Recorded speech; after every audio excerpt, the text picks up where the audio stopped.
Olá, tudo bem? Sejam todos muito bem-vindos ao nosso podcast Jus Perniandi. Meu nome é Daniel Nunes, sou advogado civilista aqui na Comarca de Atibaia, para você que ainda não me conhece, e hoje estamos aqui para a gravação de mais um episódio do nosso programa Quarta Civil, do Jus Perniandi. Tenho comigo aqui um prazer, uma pessoa fora da curva, Dr. Donato Ângelo Caleme Vieira. Tudo bem, doutor? Seja muito bem-vindo, querido. Tudo bem, doutor. Muito obrigado pelo convite.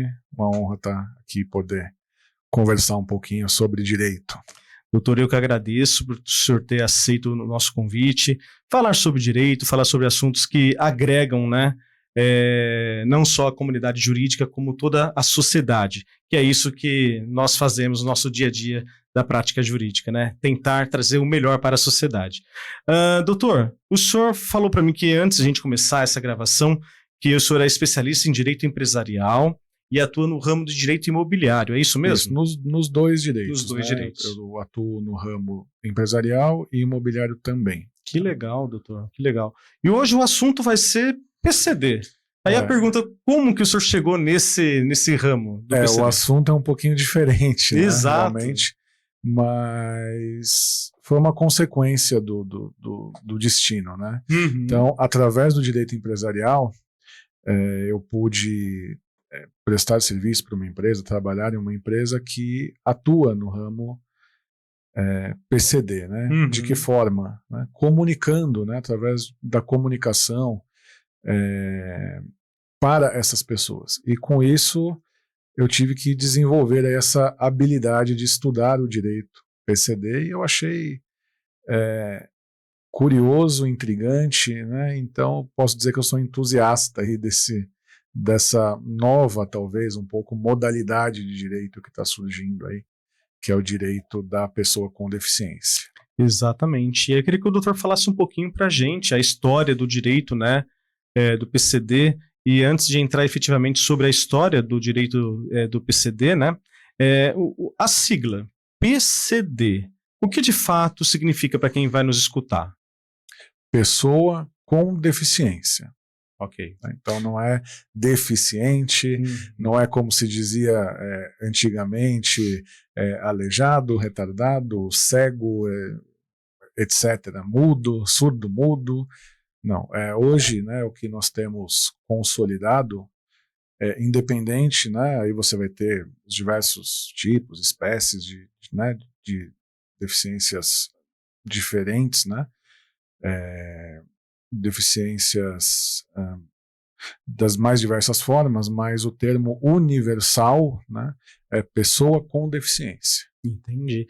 E mais pra frente a gente vai falar sobre as aparentes e não aparentes, mas a deficiência, existe as deficiências não aparentes. A pessoa é normal, como nós, e de repente tem alguma deficiência cognitiva não aparente. Isso pode acontecer. Isso pode acontecer e acontece muito, inclusive os Uhum. diagnósticos, né, com a especialização médica, com o desenvolvimento dessas áreas, né, tem se descoberto cada vez mais pessoas que têm deficiências não aparentes, tá?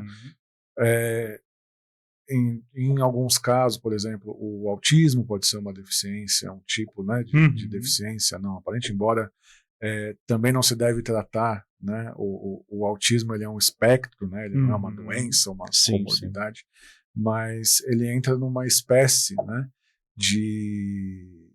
para o direito, principalmente ali, né, do PCD, das deficiências não aparentes. Que você olha para aquela pessoa e você, em princípio, por só olhar para a pessoa, você não consegue inferir que ela é uma pessoa com deficiência. Sim, legal. Doutor, fala um pouquinho sobre a lei de acessibilidade para a gente. A lei de acessibilidade, ela é um tema bastante presente aí, né, nesse universo PCD, e vai ser cada vez mais, né? Então nós temos uma lei, no nosso ordenamento nós temos uma lei brasileira de inclusão, né, que talvez a gente vai falar um pouquinho mais aí, com certeza a gente vai falar no decorrer da nossa conversa, mas dela decorre o dever da acessibilidade. O que é acessibilidade, né? A gente fala muito a gente costuma ver rampa e elevador, e associar só isso à acessibilidade. Isso também é acessibilidade. Mas acessibilidade como conceito, né, como um conceito jurídico, é tornar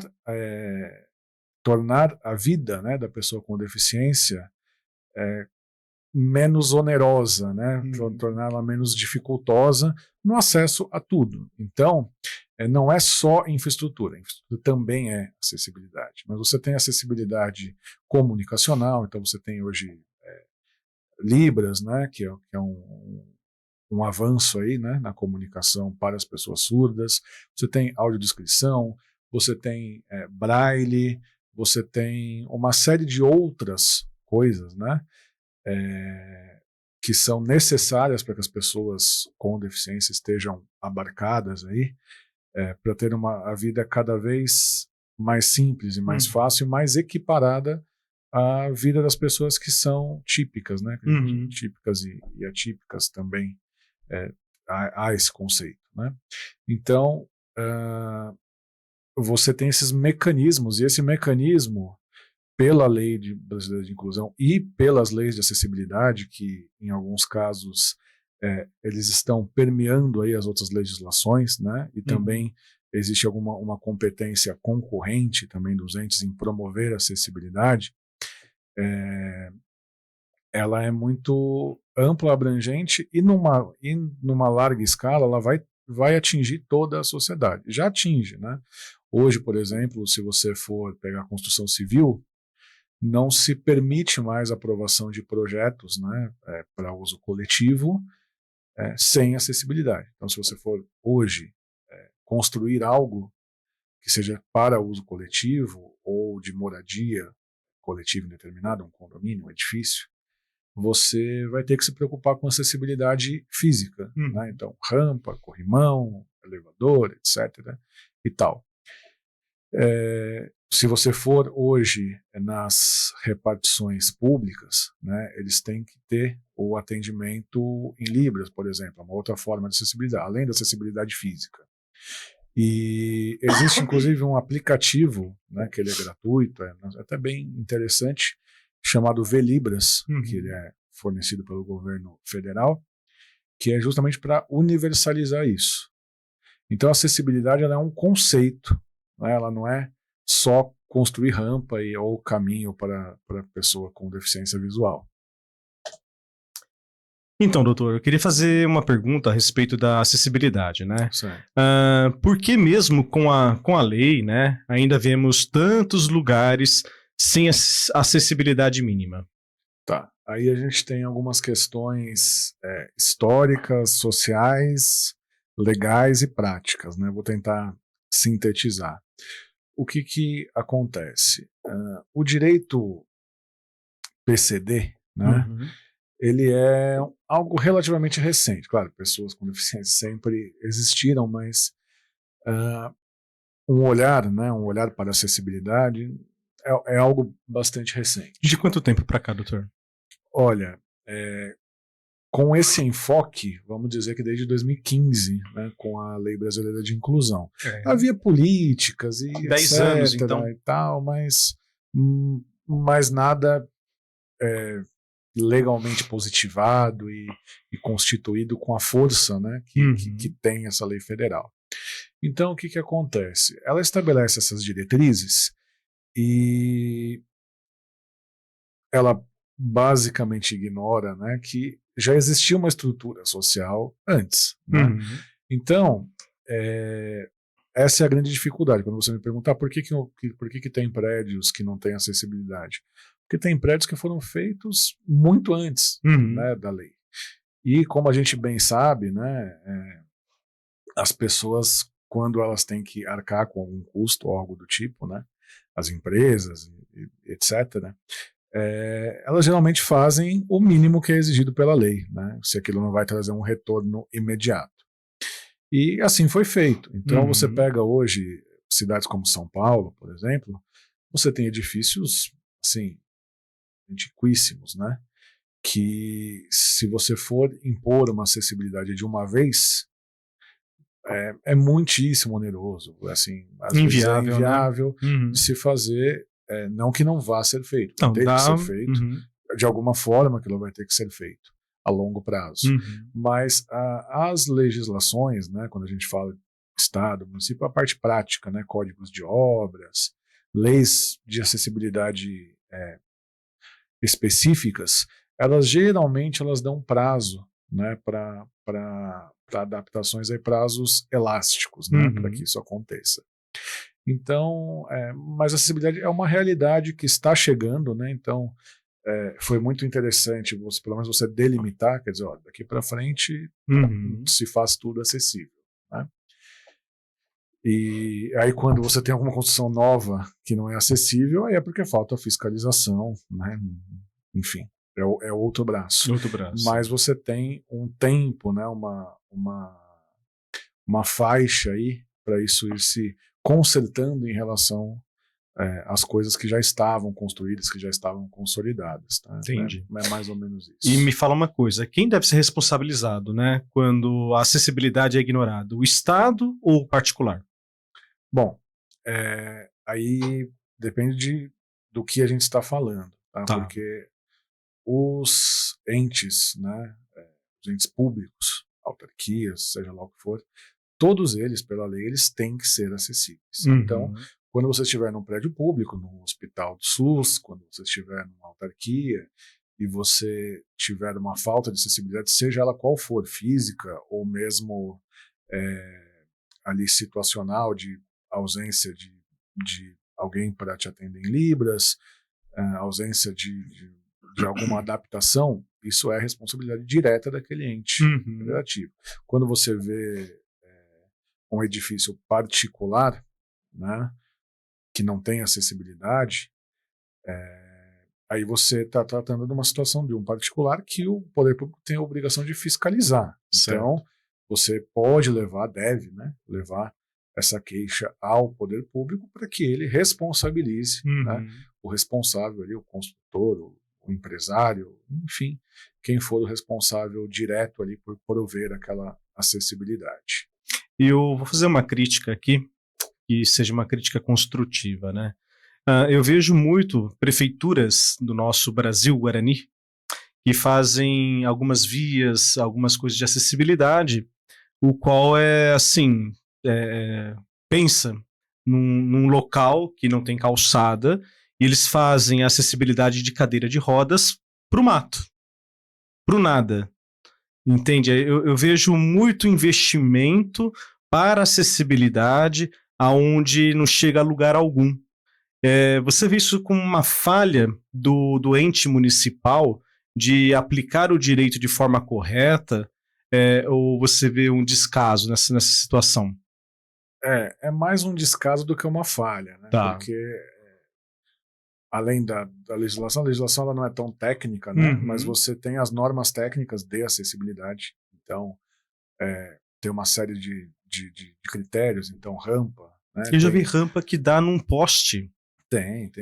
Sabe Não, tem uns absurdos que você olha e vai parar em poste. Meu Deus. Caminho para o deficiente visual. Então, tem aquele caminho no chão e dá no poste. Como é que faz isso? Ele termina no obstáculo ali.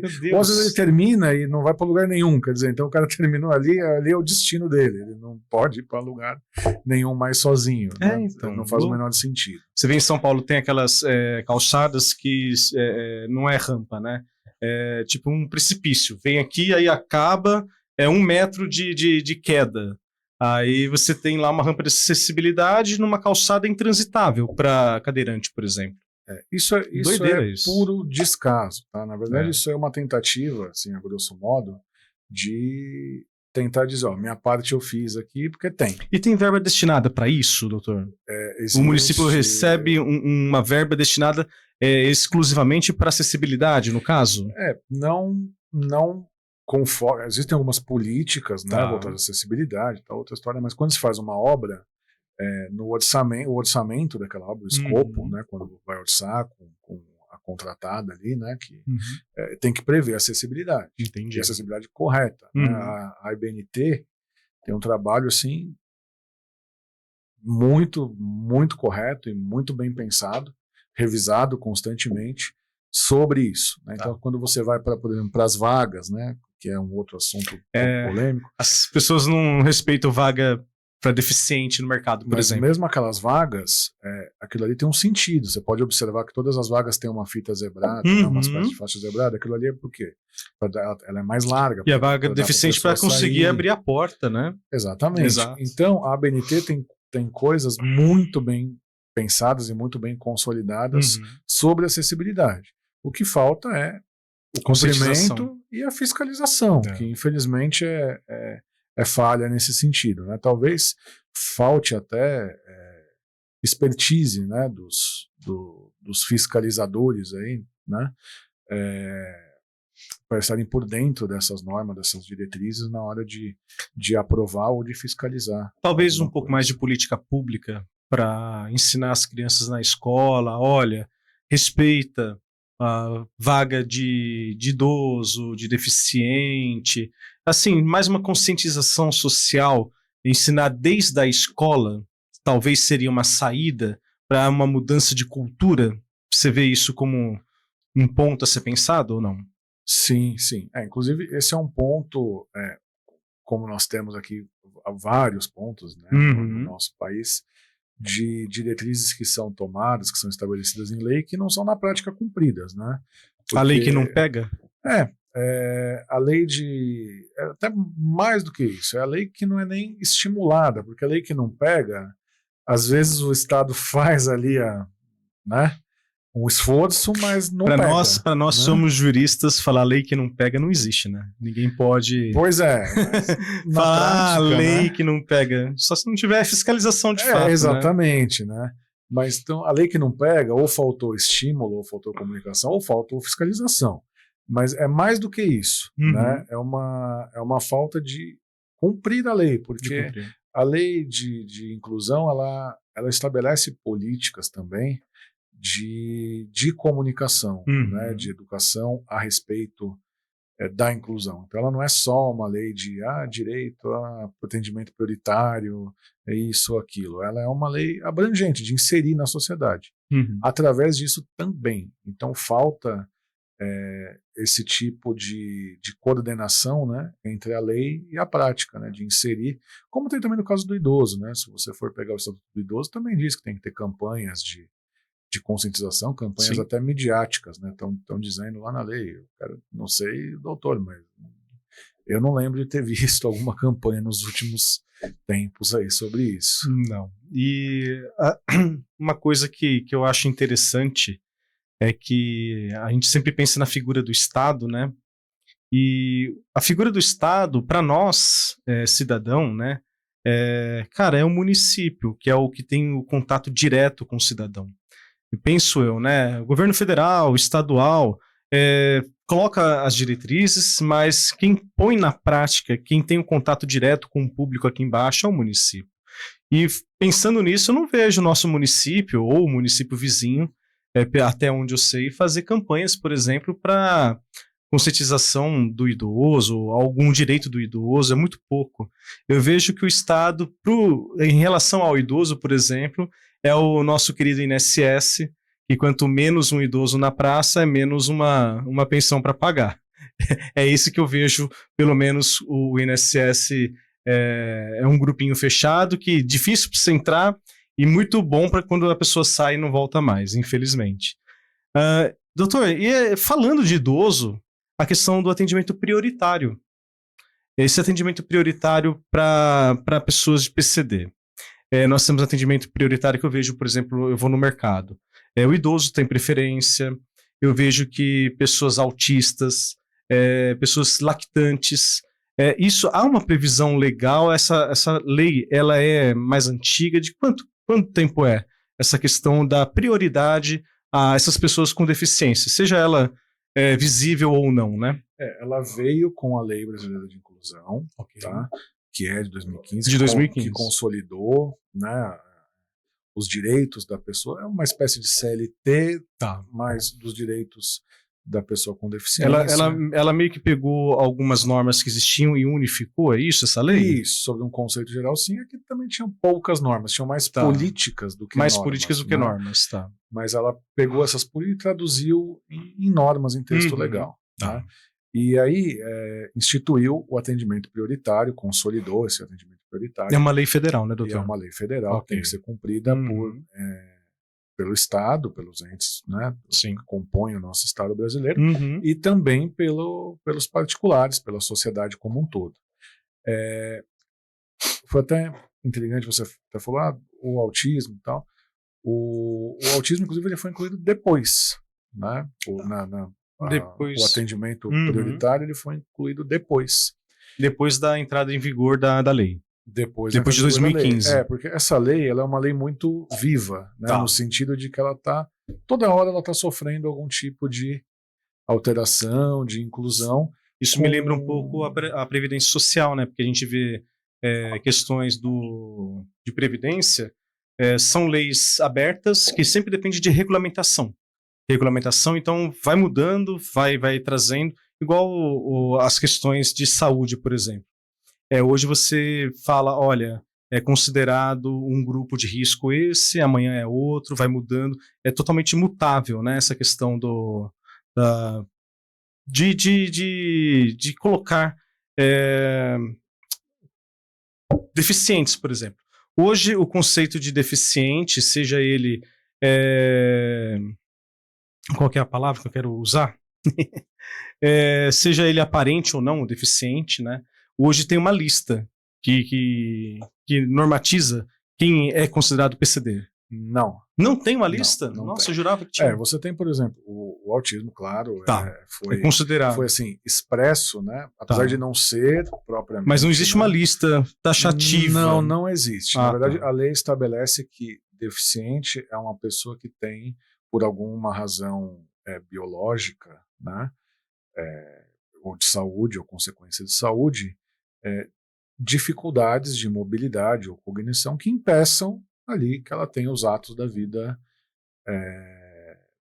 dela como uma pessoa que não tenha, né, como a ampla maioria que não tem. Alguns nascem assim, outros por acidente, outros por exemplo. adquirem, exatamente. Mas assim, a grosso modo, né, a pessoa com deficiência... Não existe um rol taxativo. Não existe, a pessoa surda, a pessoa surda por obviedade, porque ela tem uma dificuldade de audição que pode interferir, né, que pode não, claro, na maioria das vezes interfere, né, na qualidade de vida dela, na prática da vida dela. Tá? Então, esse inclusive é a classificação que está ali muito próximo do que está do texto da lei. Tá? Então, é qualquer tipo de dificuldade motora ou intelectual, de ordem intelectual, que impeça isso. Né?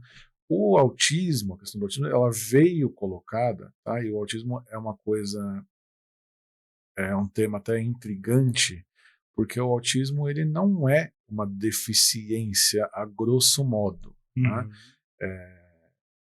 Mas ele é um espectro que, de certa forma, equipara, né, a condição da pessoa a um PCD em razão de alguma dificuldade que essa pessoa possa ter na prática da vida dela, por alguma dificuldade de interação social, alguma dificuldade que advenha que alguns autistas eles não desenvolvem a fala, por exemplo. Então isso pode, vamos dizer assim, por uma analogia, né, equipará-los a PCD, mas eles não são, não é uma deficiência. É importante deixar isso bastante claro. Muito bom. A questão do Down, por exemplo, ele é considerado o quê? O Down? Ele é uma pessoa com deficiência, mas não puramente por ser Down, mas pelos efeitos. Tá. Né? É que a gente conhece muito as pessoas com síndrome de Down que têm a vida normal, né? Exatamente, principalmente assim, com as inovações que a gente tem, né, de medicina, tecnologia, etc. E tal, isso tem dado, né, para as pessoas com deficiência ou para as outras pessoas qualidade tem de algum vida. Tipo de outros tipos, né, de acometimentos de saúde aí, né, uma longevidade, uma qualidade de vida maior. A pessoa Down, né, ela ela tem efeitos do Down que muitas vezes fazem com que ela seja uma pessoa com deficiência. Entendi. Por um efeito. Então, por exemplo, uma pessoa que teve, para um grosso modo, tá? Uma pessoa que teve um câncer, né? Um tumor, e ela amputou um membro. Né?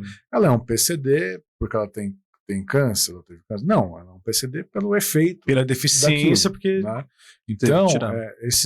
Então é mais ou menos algo nesse sentido. Tá? A pessoa que é Down, ela não é né, ela não é uma pessoa com deficiência puramente por ser Down, mas em virtude de alguma dificuldade que o Down acarrete para ela, seja de ordem intelectual, motora, né, oral, né, se expressar. Uma outra coisa que eu quase nunca ouvi falar, mas me veio à cabeça, é nanismo. Ele pode ser considerado também PCD?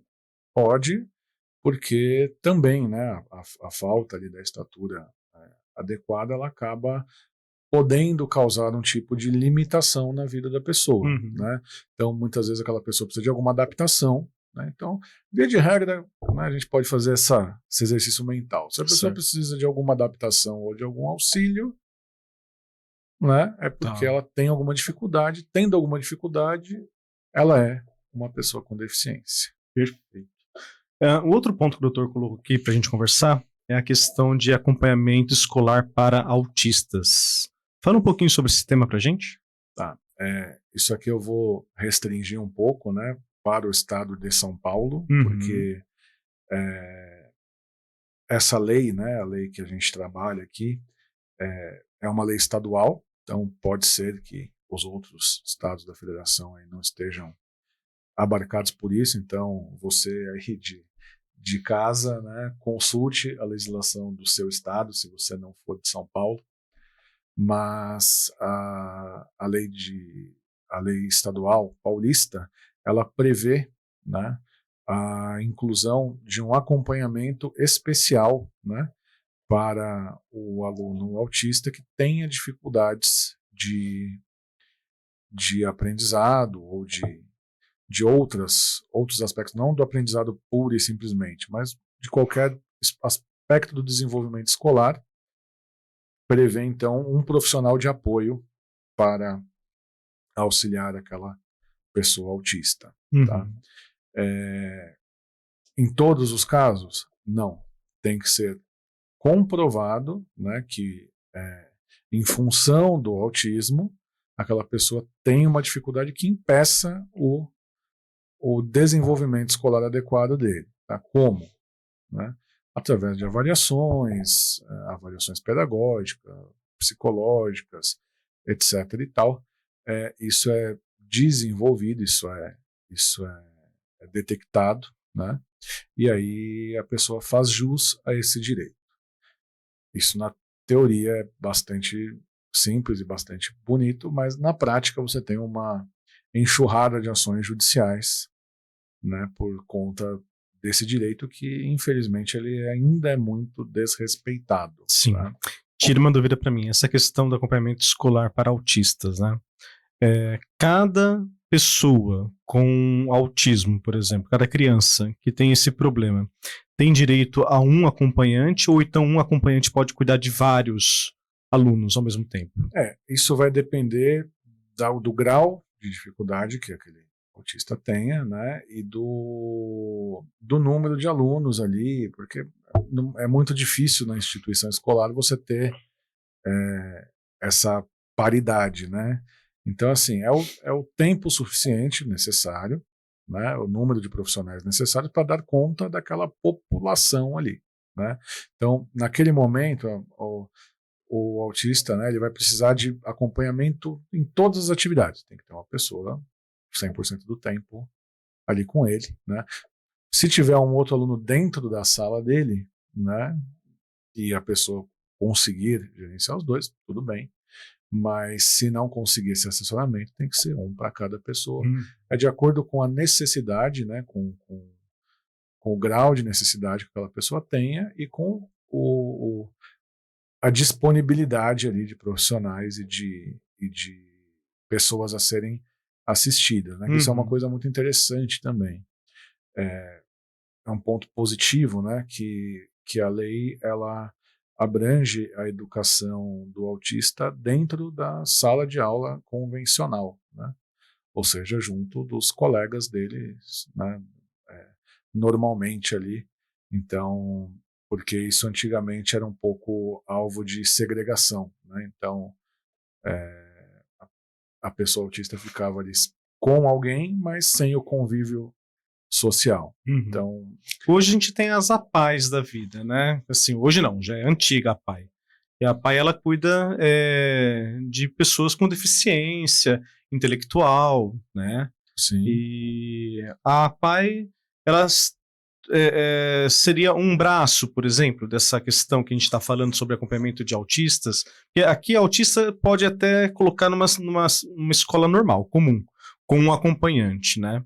E a questão da APAE, como que ela fica nessa questão toda que a gente está falando aqui sobre o PCD? Vou começar até pelo final aí da sua pergunta. Okay. O autista pode colocar numa escola normal, né? É normal, assim? Não o termo normal. Atípica, né, que a gente fala. Não, é o que eu digo assim, não só pode, como alguns deve ser inserido. Além de dever, alguns autistas, eles não têm necessidade de acompanhamento. Uhum. Né? O autismo é um tema muito recente, então você tem muitos estudos, muitas, né? Eu não sou um profissional da saúde, então eu sei o que eu leio ali, né? Mas um conceito que se adota hoje, né? Não sei se você já teve contato com isso, mas a pessoa fala, sou autista grau 1, grau 2, grau 3. Já ouvi falar. Tem graus, né? Sim. Exatamente. O grau, né? Ele é baseado na necessidade da pessoa de apoio. Entendi. Ele não é necessariamente se a pessoa fala ou não fala, assim, etc. É o quanto aquela pessoa precisa de apoio, de suporte para viver uma vida plena ali, né, de acordo com o que ela precisa, tá? Então, do menor para o maior, né? Então, a pessoa do grau 1, ela precisa de pouco ou nenhum, né, apoio. Uhum. O grau 2 já exige um apoio moderado e o grau 3 um apoio intenso, né, ou permanente, vamos dizer assim.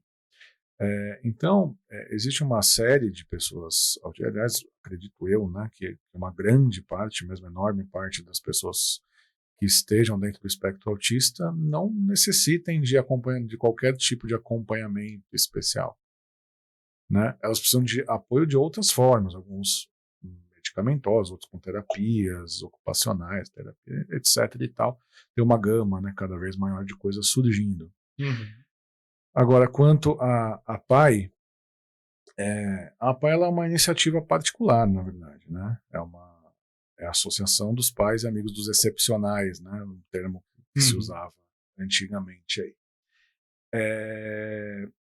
E é um trabalho, assim, fora de série, né? E surgiu para fazer o que o Estado não fazia, né? O que o Estado começou a fazer agora, inclusive. Há pouco tempo e não faz tão bem quanto eles, inclusive. Verdade. Até a APAE do nosso município aqui, a APAE de Atibaia, faz um trabalho excepcional. Eu tive a oportunidade de conhecê-los, tanto na parte educacional quanto na parte médica, né? Eles atendem muita gente mesmo. E o que acontece? As APAES, né, elas se consolidaram tanto que as pessoas até acham que elas são públicas, né? Mas elas não são públicas. Não são públicas. São iniciativas privadas particulares da sociedade, então que por vezes, né, funciona tão bem que as prefeituras, os governos do estado preferem fazer convênios, né, com as APAES, assim como por exemplo, a ACD, né? A ACD também é assim, né, que é mais voltada à deficiência motora, né? Sim. E é o mesmo raciocínio. Então, eram pessoas que estavam socialmente desamparadas ali, que através do senso comum criaram essas instituições e hoje elas recebem um apoio, até um pouco, né? Não é apoio nenhum, né? Mas recebem recursos do Estado, né? Por fazer o trabalho do Estado de uma forma melhor que o próprio Estado. Entendi.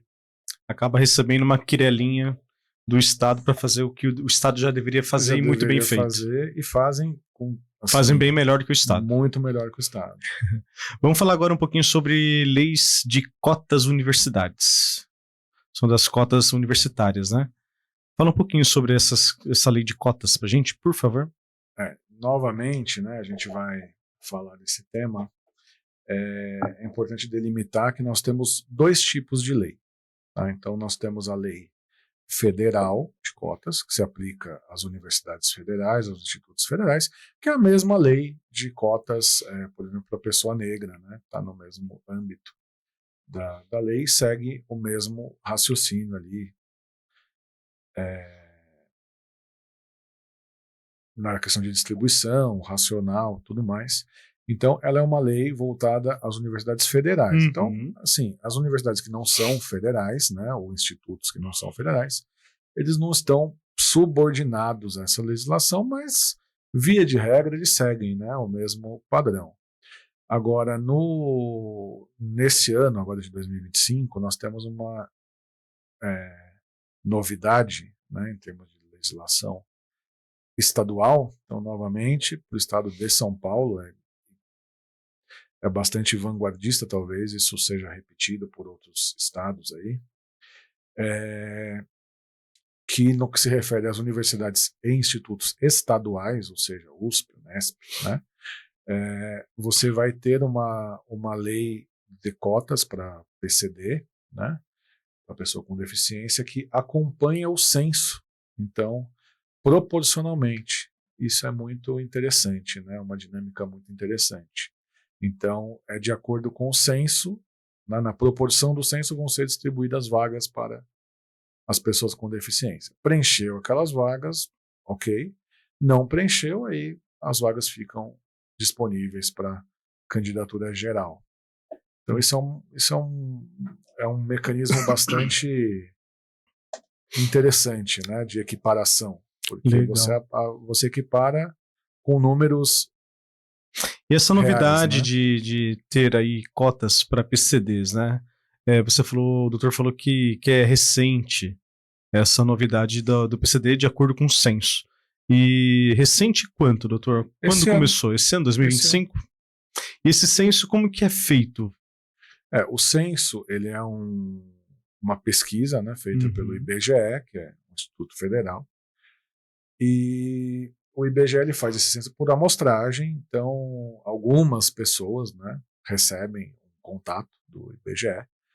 Muitas vezes as pessoas do IBGE vão até, principalmente nos locais mais remotos, né, vão lá visitar as pessoas, né, às vezes é golpe, inclusive, né, exija sempre a credencial aí quando você for ser entrevistado pelo censo, né, porque às vezes pode ser um golpe para pegar os seus dados aí, te lesar de alguma maneira, mas via de regra, quando não for um golpe, as pessoas fazem perguntas para obter o perfil populacional, ou seja, quantas pessoas nós temos em determinadas condições. Então, quantas pessoas se dizem brancas, quantas pessoas se dizem negras, quantas pessoas se dizem pardas, quantas pessoas têm nível universitário, quantas não têm, qual é a renda média das famílias, né? Tudo isso é estipulado, né? É o resultado dessa pesquisa que é feita periodicamente, o censo, para medir tamanho da população, migração e características das pessoas, socioeconômicas ali das pessoas, para estimular essas políticas públicas, como essa, por exemplo. Né? Perfeito. E essa questão das cotas do PCD, que é desse ano, já começou? Já está valendo? Já ela está já tendo... está em vigor, né? E aí provavelmente ela vai acompanhar os processos seletivos realizados a partir dela. Então, acredito que o processo seletivo iniciado nesse ano, né, para que as pessoas ingressem no próximo ano, já esteja aí sobre a ótica sobre a vigência dessa lei. Perfeito. E vamos falar um pouco agora sobre atendimento em Libras, né, e a audiodescrição, né. Na tua opinião, o Brasil está atrasado em Libras e audiodescrição? Como que está o Brasil em relação a essa questão de Libras e audiodescrição? Bom, vamos lá. Na verdade, o que acontece? Libras é a língua brasileira de sinais. Tá? Então, alguns países têm os seus próprios idiomas, as próprias línguas, né? E E o Brasil, assim, não está atrasado, o mundo está atrasado, né, em relação a Libras. O Brasil tem um índice altíssimo de pessoas com, não vou me arriscar a dizer o número exato aqui para não errar, né?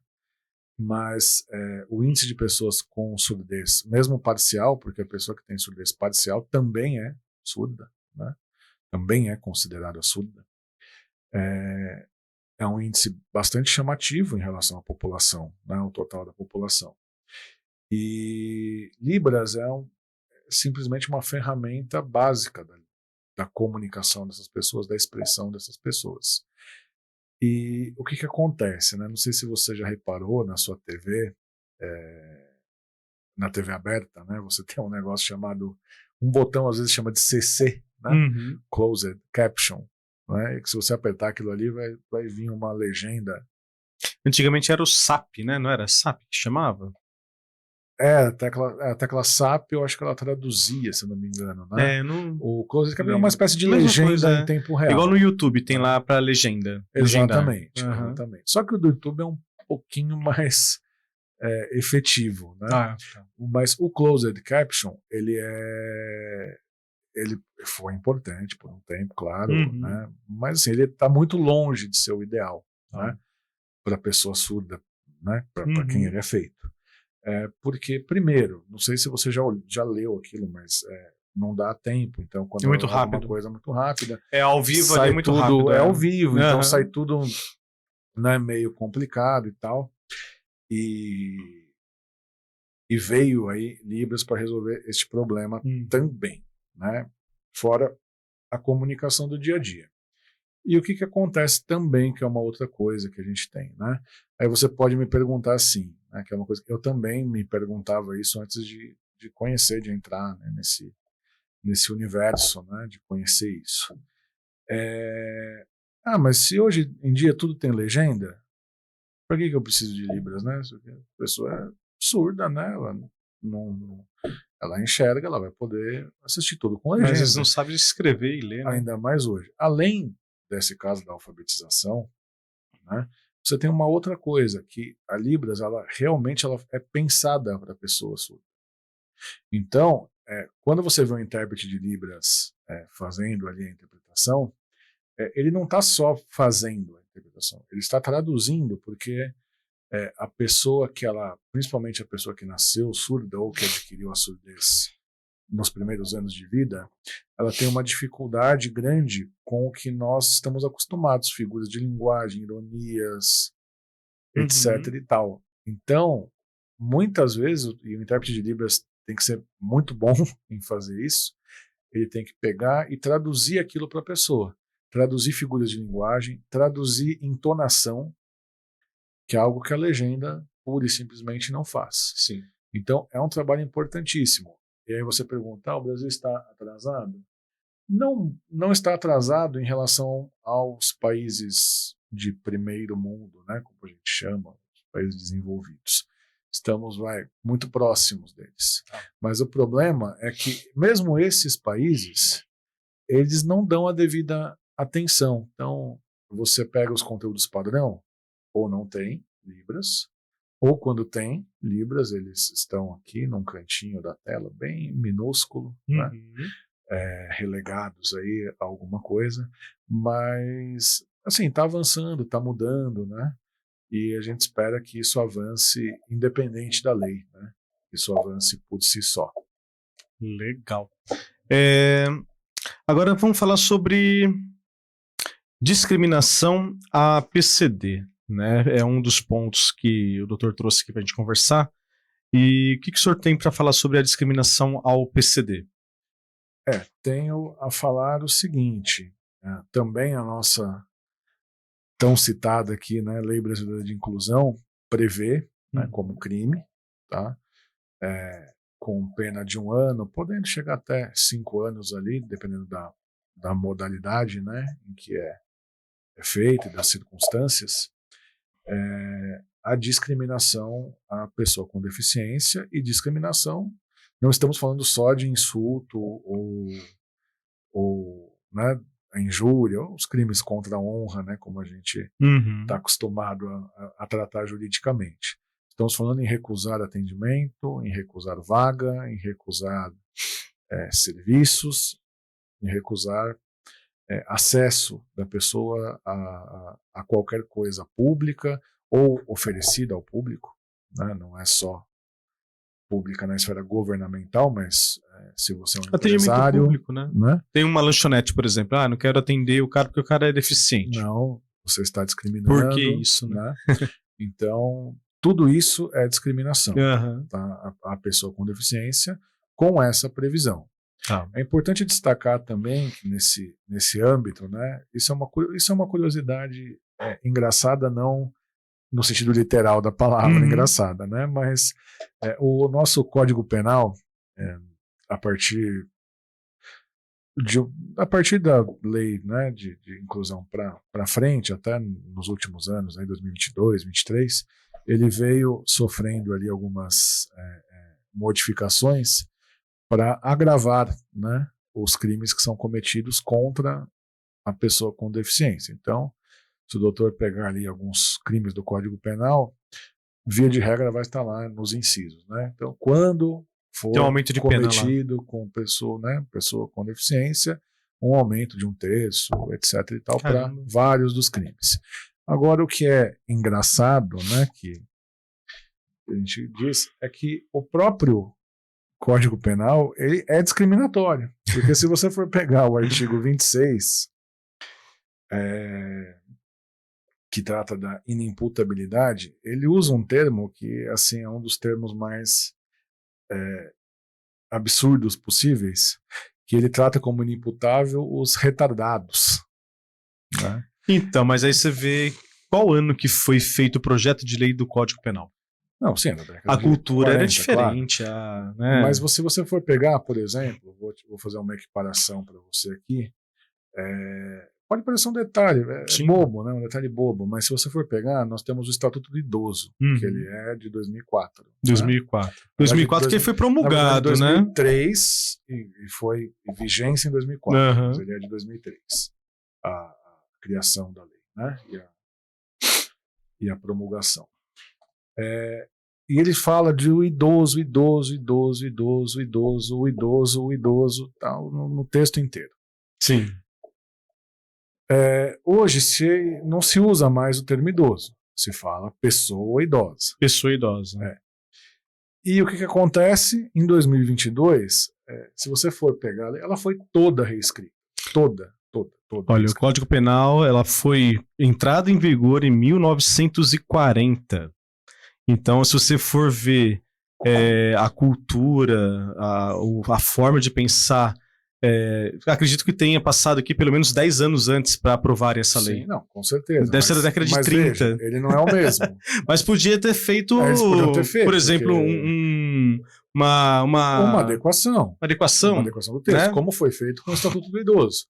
Se você for pegar o Estatuto do Idoso, você for pegar o texto lá no site, né, do Planalto, lá, você vai ver que, para quem não tem costume de consultar leis, quando a lei tem um texto alterado, o texto original fica lá, né, geralmente grifadinho lá, ali, né, e embaixo o texto que substituiu, né, quando ele não foi só excluído. Se você for pegar o Estatuto da Pessoa Idosa, ele é inteiro regravado. É a reforma, né? Por quê? Porque tirou idoso e colocou pessoa idosa. Né? Mas a gente tem uma lei aí que está desde 1940. Eu entendo a posição do doutor. Mas a gente também tem que pensar que na década de 40, o que a gente pensa hoje, para eles jamais existiria. Com certeza, né? Os termos eram outros, mas sim, o que eu digo se a gente faz tanta reforma, né, no nosso ordenamento jurídico e no nosso Código Penal, que cada hora é um tipo novo, entra alguma coisa, sai alguma nova, coisa, tem coisa que começa Mas aí cadê os deputados? Cadê o legislativo? Cadê a representação lá no Senado, na Câmara dos Deputados, para alterar?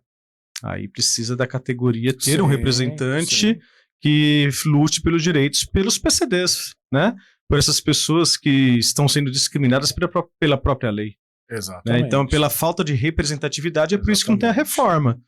Né? Você pode ver, as reformas do Código Penal, muito provavelmente foi alguma coisa que mexeu com algumas pessoas importantes ou por algum setor da sociedade que tem influência no Senado ou na Câmara. Na verdade, né? Muitas das coisas no Brasil acontecem depois da tragédia, né? Vamos dizer assim, né? Sim, Então, mas mesmo depois da tragédia, só se for de comoção nacional ou mexer com alguém que tenha muito poder, né, para alterar essas coisas, né?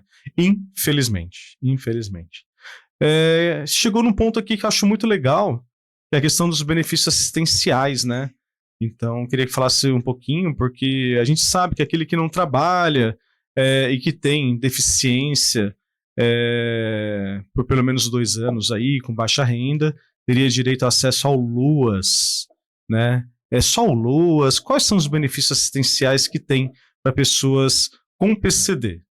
Laudadas, né? Não só, por exemplo, eu costumo brincar, né? Devo ter TDAH, porque sou inquieto, tem alguns testes que você faz e fala, eu tenho tudo isso daí e um pouco mais.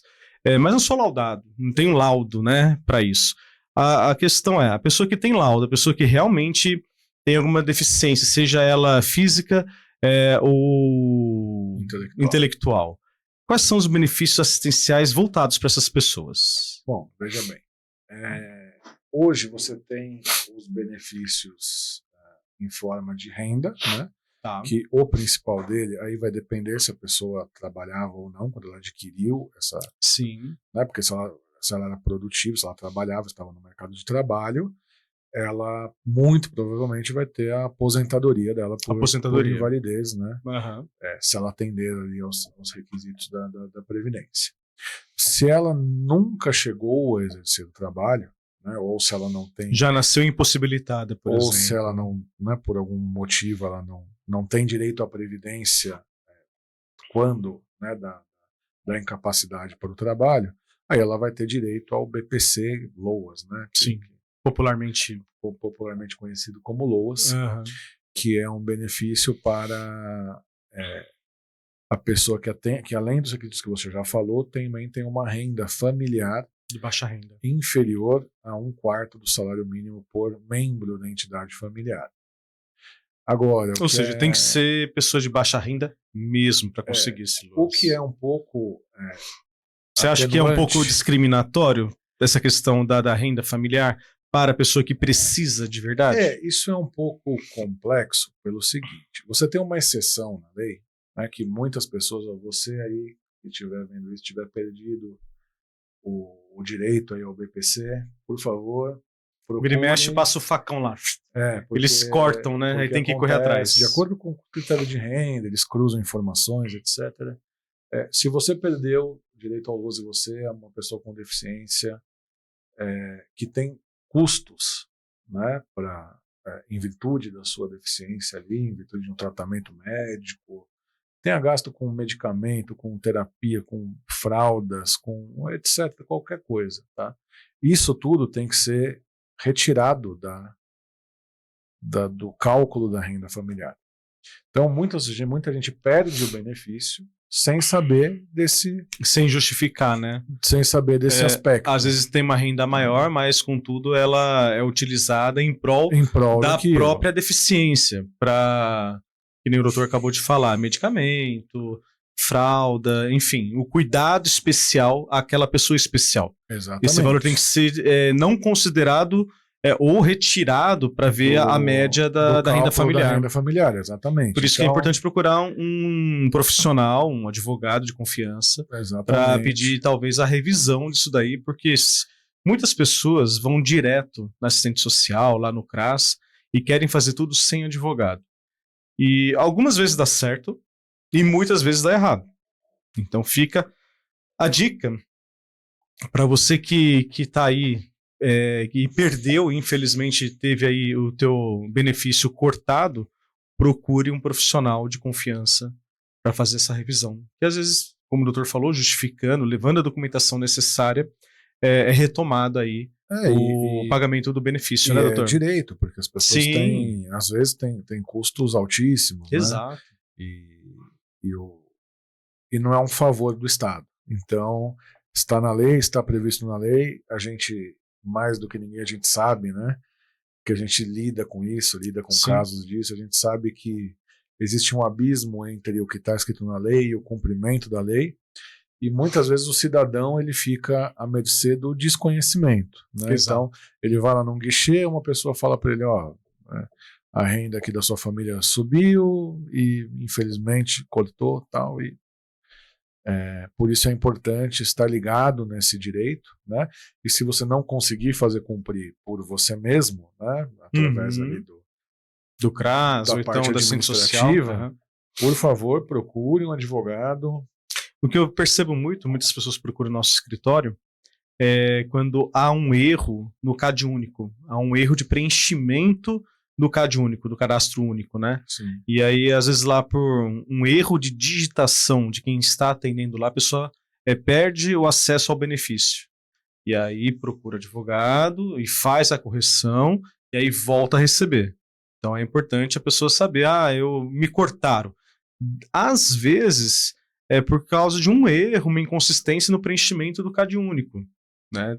Às vezes também pode ser informação cruzada, algum parente que morava junto na residência, casou, saiu do imóvel, mora em outro lugar, com uma vida própria, agora está registrado, está recebendo um salário registrado. Informação cruzada e não foi tirado do cadastro daquela família, que aquela pessoa não faz mais parte do núcleo familiar. Então, por isso que é importante ir até o cadastro único, o CAD único, né, no CRAS, e fazer sempre a atualização das pessoas que realmente moram ali. Isso é muito importante, né? Fica a dica aqui também. Com certeza, né? Saber, né? A pessoa foi cortada, muitas vezes a pessoa se contenta com isso, né? Então, saber o que aconteceu, saber o que foi, né? Sim. Para poder corrigir se for um erro assim, ou fazer valer os seus direitos caso você esteja amparado pela lei, pela forma judicial. Vaga de estacionamento, doutor? O que o senhor acha a questão da vaga de estacionamento? Bom, acho importantíssimo, né? E acho que aí é uma questão inversa, né? A gente fala muito sobre a falta do Estado, né? O Estado que não faz nada, o prefeito não faz nada, o governador não faz nada, né? O deputado não faz tal, o que eu quero. E aí a gente tem um caso contrário, né? Um caso em que a sociedade, no geral, não respeita a lei, né? A gente tem aí uma lei muito bem feita em relação a isso. Direito da pessoa, porque aquela pessoa tem dificuldade de locomoção, né? Ela vai sofrer mais para chegar lá, tá? E muitas vezes isso é desrespeitado pela própria população, né? Que não faz jus àquilo. Sim. Né? Então, assim, vaga de estacionamento PCD ou idoso, porque se estende ao idoso, sim. né? E também, agora nós temos as vagas para autistas também. Nunca vi. Se você for em alguns... às vezes elas estão junto com o PCD, eles não fazem essa diferenciação. Não faz a distinção. Mas às vezes tem distinção já, se você for em algum... São Paulo, principalmente, tem uns E tem um símbolo próprio? Tem o símbolo, tem o laço, né? Aquele símbolo do autismo, muitas vezes vai estar pintado ali. Entendi. Né? Tá. E respeite, né? Eu acho que... Porque além de, né, ser um direito, além de ser direito do outro que não é seu, né?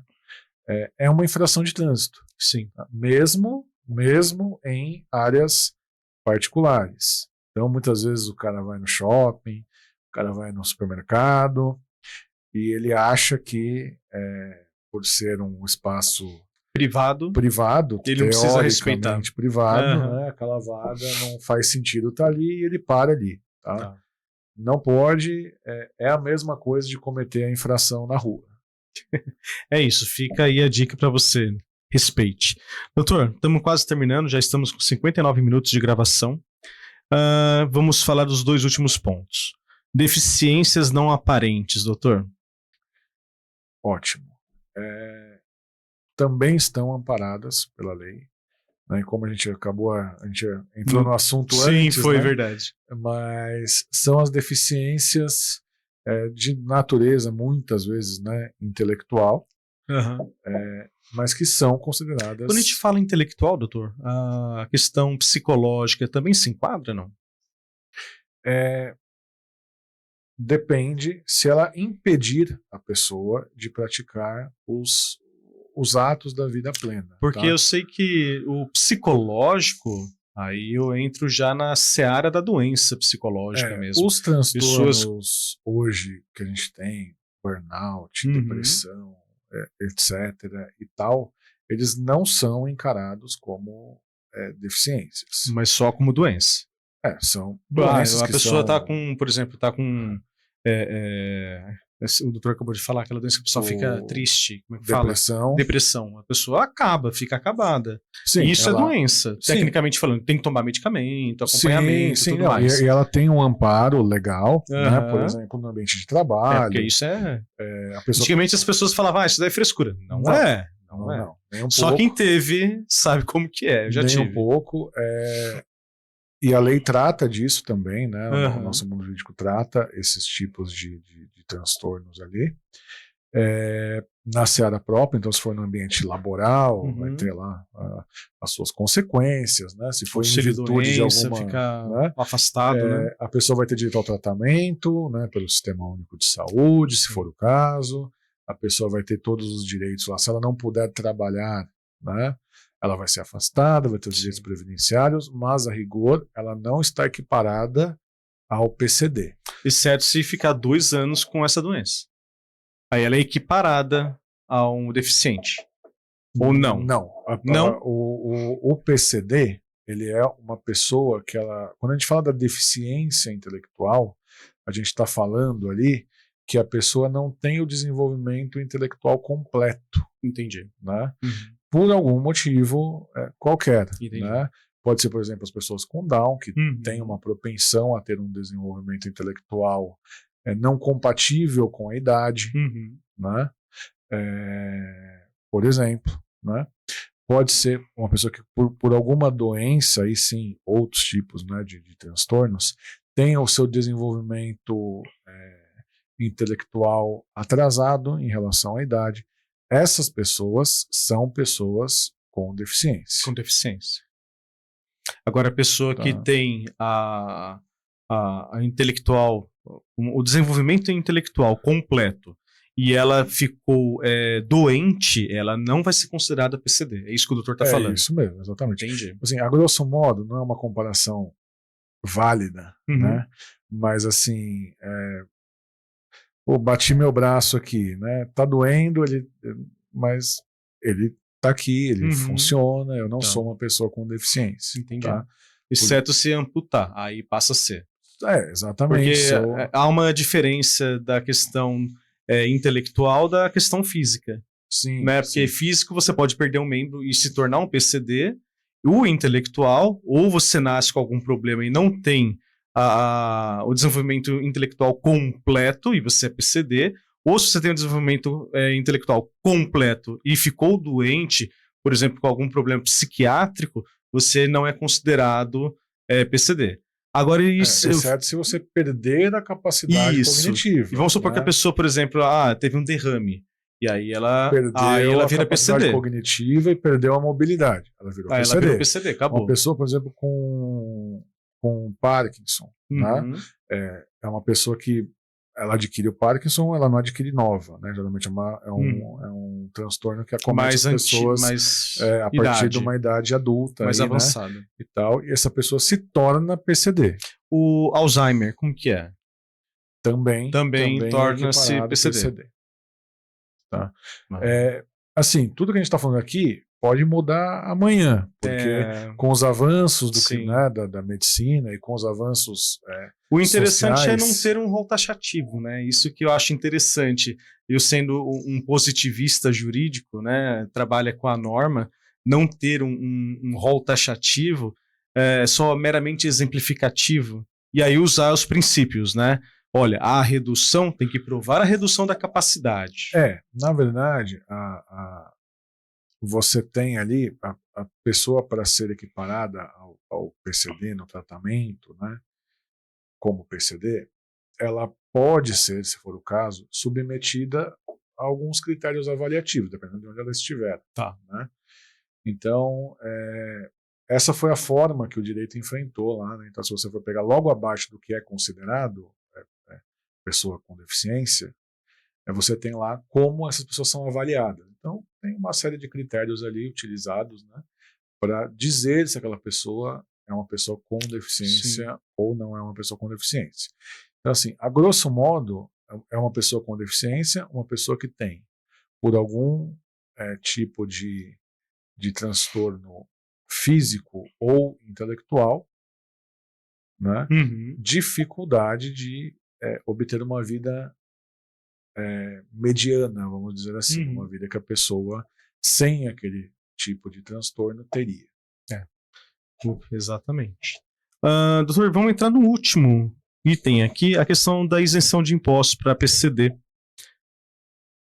Discorra. Fale. Bom, isso é um item bastante famoso aí, né?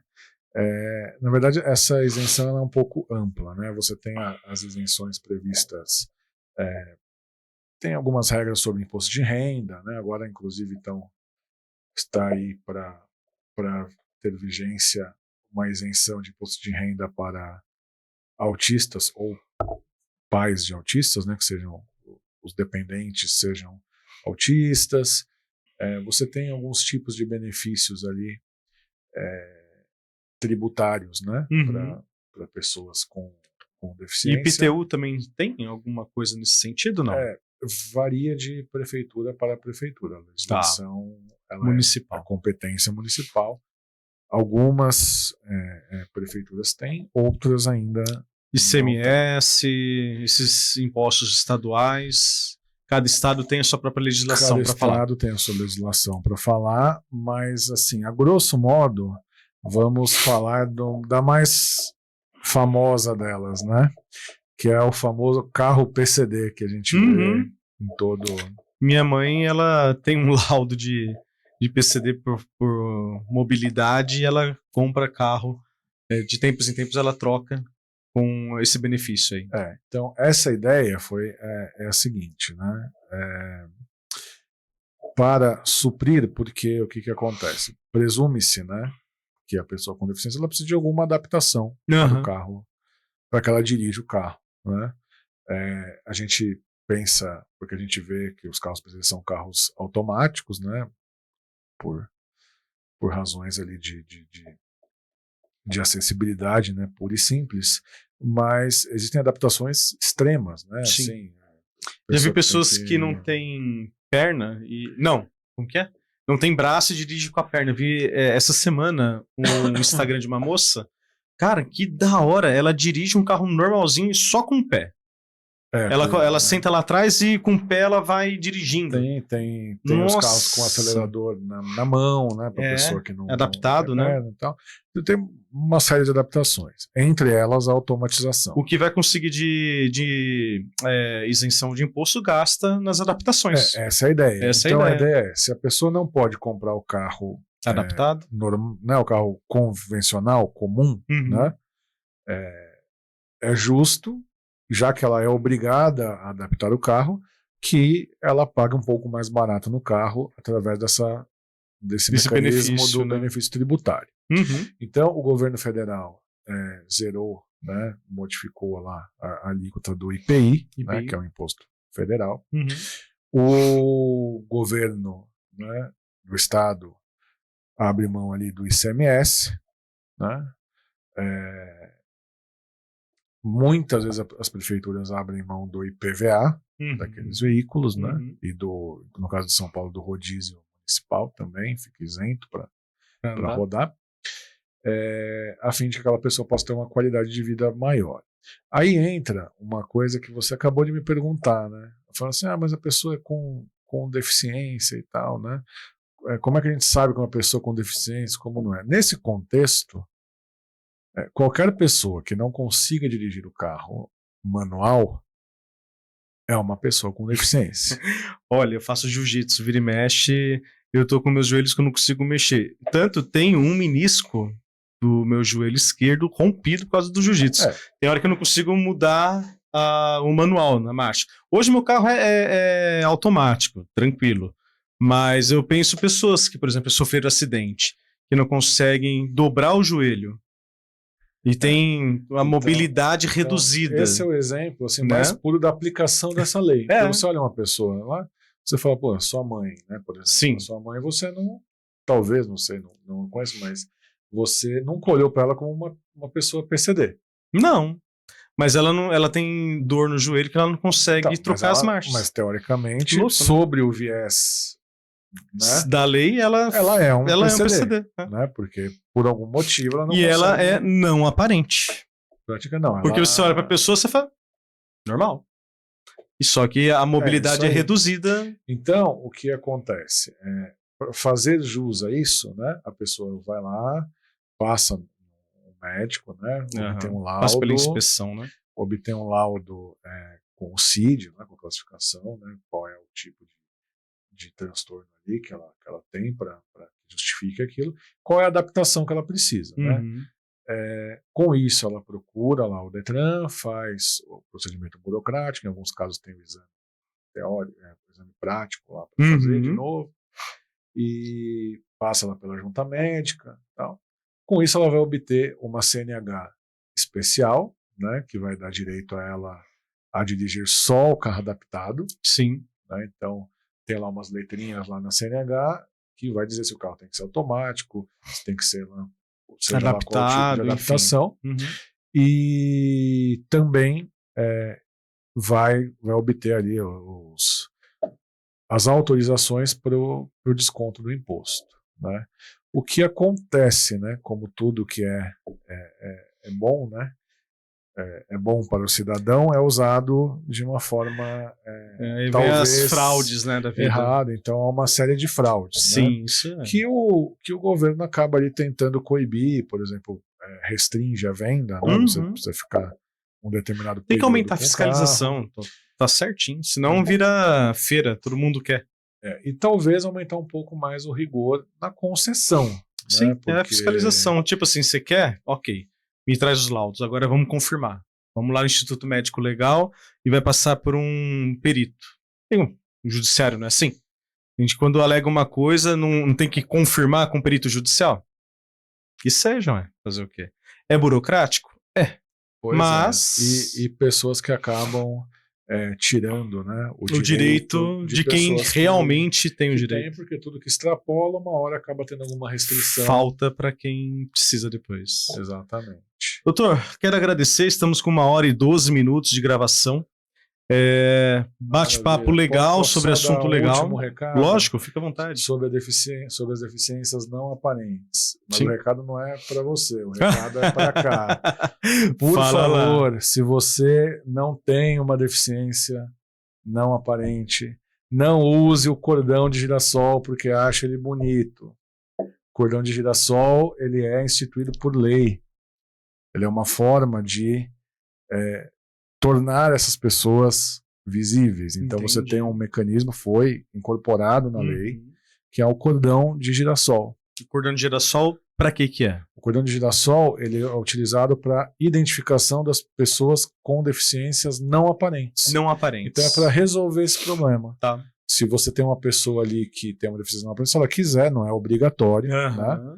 Não é um uso obrigatório compulsório, mas se ela quiser, para ela ser identificada né, nos lugares para ter um atendimento prioritário, diferenciado ou alguma coisa do tipo. Aí pode usar o cordãozinho. Ela pode usar o cordão, mas para ela usar, né? E muitas pessoas usam porque acha que é bonito. Tá no hype e aí utilizam, por favor. Você está conscientização, fazendo uso de um direito que não é seu. Isso aí, conscientização. Doutor Donato, muito obrigado. Qual que é a tua rede social, se alguém queira te achar no Instagram? Aonde que te acham? Bom, o nosso trabalho aí voltado com o PCD, né? Ele está na rede social Universo 7 Produções. Tá. Tá lá, eu tenho um quadro que é semanal, chamado Responde Direito. Então eu falo um pouquinho, umas frações aqui do que a gente... Perfeito. Esse Universo 7 Produções é o @ lá do Instagram. Exatamente. E também Universo 7 lá Produções. vai achar, tem canal no YouTube, tem TikTok, Perfeito. tem para todos os gostos. Perfeito, perfeito. Obrigado. E é isso. Estamos conversados, estamos falados. Hoje o nosso tema foi PCD e falamos sobre vários assuntos ligados, interligados sobre o PCD.